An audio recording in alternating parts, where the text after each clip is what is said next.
Welcome to the Rundown from Down Under. My name is Buddy Pulley, joined, of course, by Seth Dolby. Hello, Seth. Hello. Hey, um, following the Xfinity race from New Hampshire, where Shane Van Gisbergen would finish 19th, but as not indicative of where he ran, and we'll get that in a moment. But of course, as is tradition, let me take you through the top 10 from today's Xfinity race in New Hampshire. It was Christopher Bell remaining undefeated, winning his fourth Xfinity race at New Hampshire Motor Speedway, bushwhacking the field and beating his teammate Sheldon Creed, who finished second for a 10th time in his career. He is still yet to go to victory lane. Cole Custer dominated much of the race. He finishes third. Justin Allgaier probably hoping for a better showing. These flat tracks typically one of his best. He ends up finishing fourth. Carson Kvapil, in just his fourth Xfinity start, scores his third top five finish. A great run for Carson. Ryan Sieg finishes sixth. A great run for the small team there. Parker Kligerman comes home at seventh. Riley Herbst in eighth. Alex Bowman drives the Hendrick Motorsports number 17 to a ninth place finish. And it was Corey Heim finishing 10th. As you heard there, Christopher Bell took home the victory. He's having himself a hell of a weekend, leaking JGR private information, and hey, that's journalist Christopher Bell. Thank you very much. That is journalist Christopher Bell. That's a Bell bomb. I guess so. Yeah, he sure bombed Sheldon Creed's chances of getting his first one, huh? Don't do that to me, buddy. I'm doing this other show. I don't have to think about the fact that Sheldon Creed hurts me every time I watch. Yeah. Seth, if you guys didn't know, he not only does he love Shane Van Gisbergen, but he also loves Sheldon Creed, and Sheldon Creed hurts him every day. Every race, at least. He's always there. Always. And he does not take Seth higher. No, he's yet to take me higher. And I welcome that with arms wide open, but yeah, apparently first place is too much to overcome for him, and he hasn't done it yet. Yeah. So, I don't know if those were Creed references. Those were all Creed songs. Okay. Those were all Creed songs. He's stuck in his own prison. Yes. All right. Makes you think, what is this life for? You know? I could go on for way too long. Oh my God. But it's probably going to rain tomorrow. Okay, I'm going to stop now. That's also a Creed song. Okay. All right. Also it is probably going to rain tomorrow.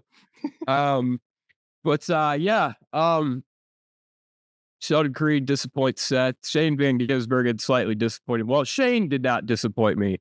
Austin Hill disappointed me today.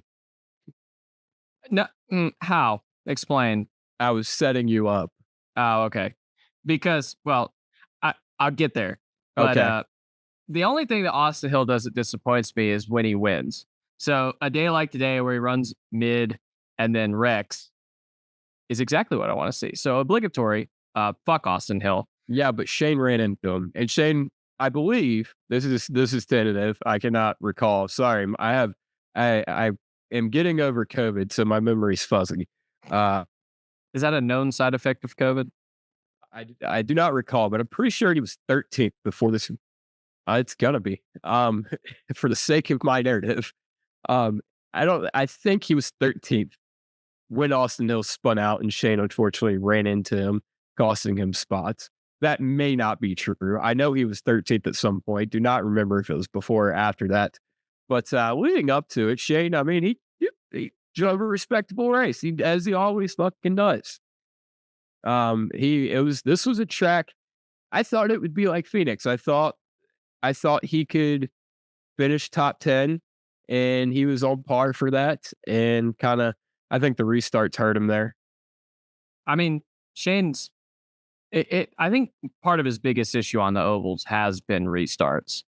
And obviously, like it's different. Like, I mean, I guess I don't know. Restarts in New Hampshire, just bullshit chaos anyway. Yeah, I mean, look at line dependent. Yeah. But anyway. Yeah, I mean, not really much home, not much to ride home about today. He obviously he got no laps in practice, no laps in qualifying. So, I mean, and if you pair him up to his teammates, AJ Allmendinger finished 11th and Josh Williams finished 23rd. So, as always, he's about smack dab in the middle of them. For Josh Williams. What I can't believe is that with virtually zero experience, Shane immediately established himself as the second best oval racer on Colleague. That's sad. It's like really sad. It's not like a Zane Smith and Cup this year situation where you can be like, oh, okay, that's a brand new team. You can expect there to be, the cars not to be terribly quick all the time. No, that team existed last year, and so did Shane's. It was just different number. So yeah, it doesn't really make any sense at all. Yeah, and it's we've talked about this before, but like the speed is just not there at Colleague right now.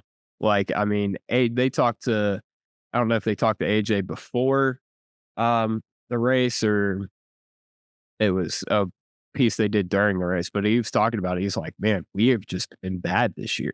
We have struggled to finish top 10 most weeks.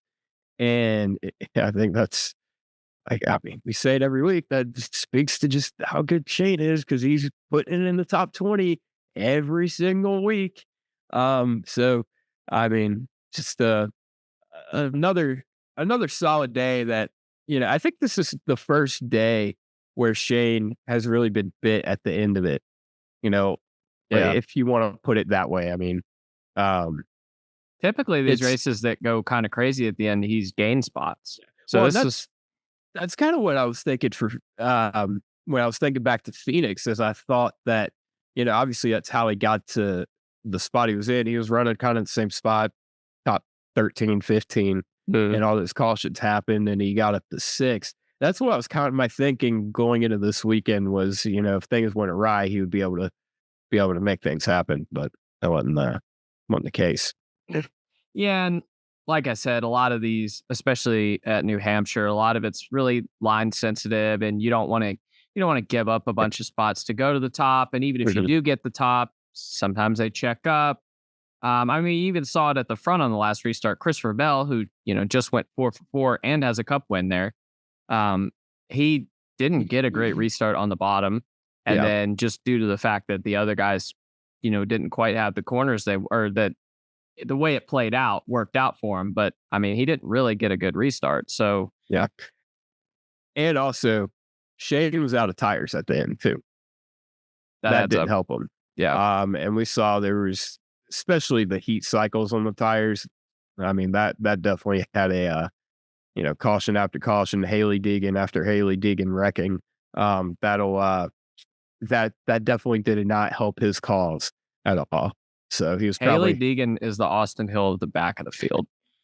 Yeah, she is, dude. Yeah. I mean, I saw somebody on Twitter. It's like, can we finally be truthful about Haley Deegan? I'm like, well, if you listen to the Big Motor Small Blade podcast, we've been pretty upfront about Haley Deegan. Yeah. Haley Deegan can run a stock car on dirt pretty well, and that seems to be about it. Yeah. But New Hampshire is one of those tracks, man. It's a tough track to get around. Yeah. I mean, it is one, it's blind sensitive. Two, there's not a clear line to run. I mean, you can diamond the corner, you can rock the bottom, you can run the top, and it's a little bit of a free for all, and it makes it super difficult. I mean, it's damn near off camber if you get down to the bottom of the racetrack, and it's just it's a fickle little racetrack. Yeah. I mean, the entry's always awkward because you end up kind of you end up with your lefts on the flat part, and you end up with your rights on the banking, and then you usually have to diamond the middle of the corner and then kind of cut up under that to get there. It's just you're making two transitions per corner. Yeah. It's really awkward. And then especially when you need to go past someone, you usually end up having to be all the way up on the flat part, which makes that tougher. Half the time you have to go to the apron, which reminds me of bungee jumping. visually. Here's why. Here's why it reminds me of bungee jumping. If you're bungee jumping, you get down the bottom, and the cord you're attached to kind of stretches out, and you kind of get that bouncing up and down feeling, and it's Mm. like it's weightless underneath you, and that's how it is going into the corner at New Hampshire. There's nothing to lean on, so you're almost weightless going into the corner. I don't know if that makes any sense. I spent the last 5 minutes trying to make that comparison. I don't really know if it came out the way it meant, but you go into the corner and you got to float it in there. There's nothing to Yeah. catch you, and you just gotta act as your own string to hold yourself, in the right line there. Yeah. I don't know what to do with that analogy. It's interesting, but I'm not sure what to do Yeah, with it. I don't know, dude. That's COVID brain, baby. Let me tell you. But it's But just like, I don't give a shit what I say. I can just blame it all on COVID. hell yeah, dude. This is the greatest excuse ever.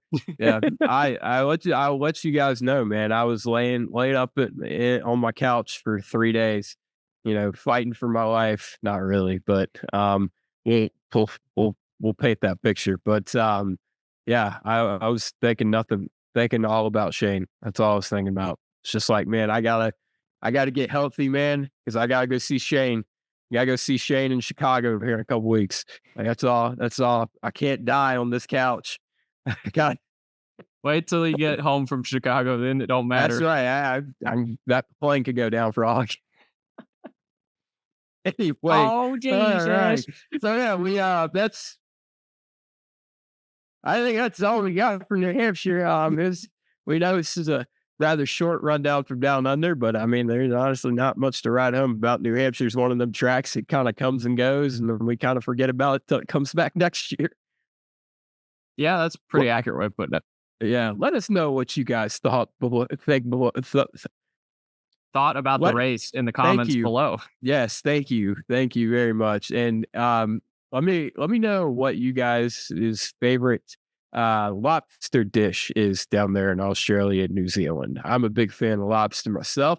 Love a good lobster roll, or maybe a lobster grilled cheese. What do you guys like? Obviously, New Hampshire is known for their lobster. Okay, yeah, we got a video of the week. It comes courtesy of sorry, let me not fuck up this name. Comes courtesy of Adam Travato, 9121. Sorry, I Okay. wrote it down wrong and I had to make sure I said it 9121. right. So Shane Chicago number and Austin. Gross. Dude, change your numbers. Yeah, man, we need to talk about that. You That's could be not okay. 9716. Yep. Yeah. Well, I mean, you keep 91. I mean, that's fine, but I figured if you're changing it, you might as well update it to this year's. I guess that's fair. But anyway, he submitted a video that to the masses probably wouldn't rival Gymkhana, but in my heart definitely does.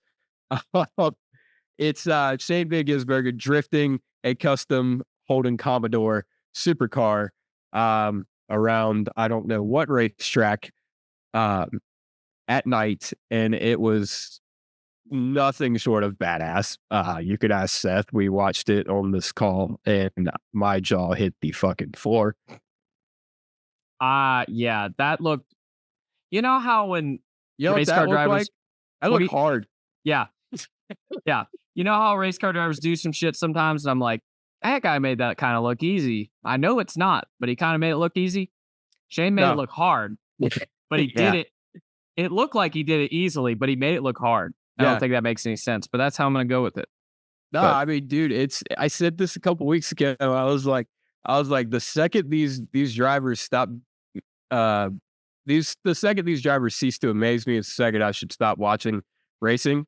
And that, you know, there's always the love of racing. A lot of it for some people is watching these guys do things that you could never do.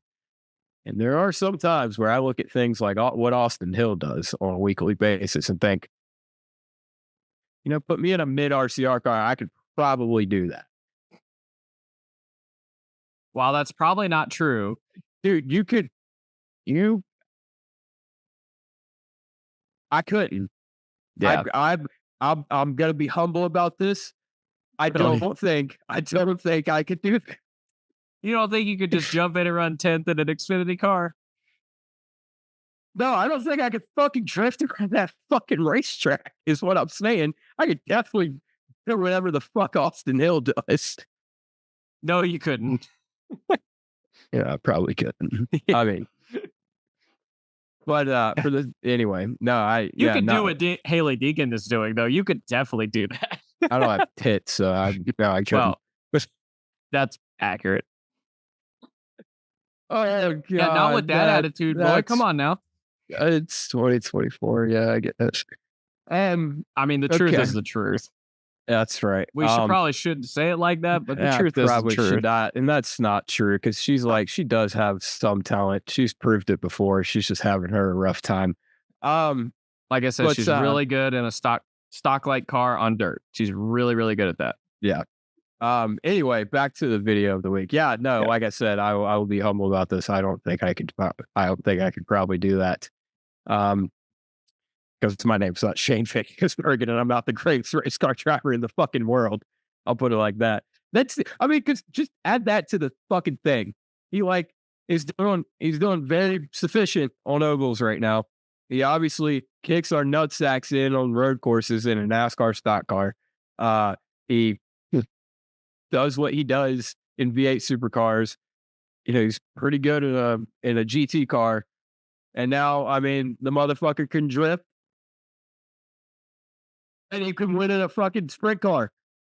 See, I want to see him in a high limit race like tomorrow. Like, get the other. Why? Get him, emasculate him. What the fuck's the point of high limit after that? I don't think he'd be as good as Kyle Larson. I'm sorry. I will say that in a sprint car. Oh, we just threw down the gauntlet. I'd love to see it. Come on, Shane. We need that. We need in the comments below. And you gotta hashtag it. And we're gonna make a poll. Wait, you could put a poll up on the community tab, can't you? That's true. All right, we're putting a poll up on the community tab. You guys be looking out for it. Who would win in a sprint car? Kyle Larson or Shane Van Gisbergen? Heads up. See, that's why I want it to be the other Silva car too. So there can be no, it's the car or whatever. Same car. Yeah, built by the same person. Yeah. Who wins? Shane or Larson? So you're gonna vote Shane. Actually, how about this? Just because you're a shill or because you actually think so? How about this? I think this might be fair. It might not be fair. It's a 3-round matchup. A supercar, a sprint car, and we'll say an Xfinity car because it's better on a road course. I think Shane wins that. I think he wins 2 out of 3. And it's not the sprint car. I don't know, dude. Where are we racing at for the road courses? Because if you say Coda, then I know Kyle's already lost that one. I know Kyle technically won the Coda race, but Sonoma, I think that's tight. Yeah, that's Kyle's best. Yeah. And road course, supercar, we'll do like a traditional like super. We won't do Bathurst, anything crazy like that. And then a sprint car, we'll do fucking, I don't know, Eldora, like maybe more of a bull ring type sprint car race. I think it's more of what Shane was probably used to down in Australia. So something like Jacksonville or something. Yeah, we'll see that. Yeah. All right. Anyway, we'll put a poll up. 3-round heads up. Sprint car, supercar, Xfinity car at Sonoma. Who wins, Shane or Larson? We're putting it in the community tab. Make sure you vote on that. Well, I already know what the results are going to be. Dude, I would actually. No, these motherfuckers are honest. That's true. Yeah. Well, okay, I'm going to have to talk to you about that after this. But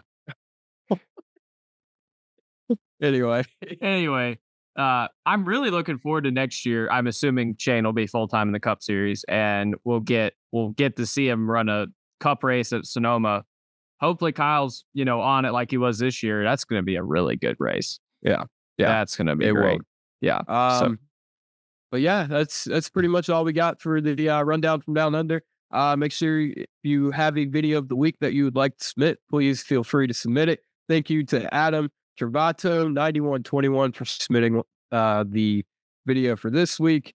And next week we're going to Nashville. Well, we're not going, but Shane's going. And yeah, we'll see you after Nashville.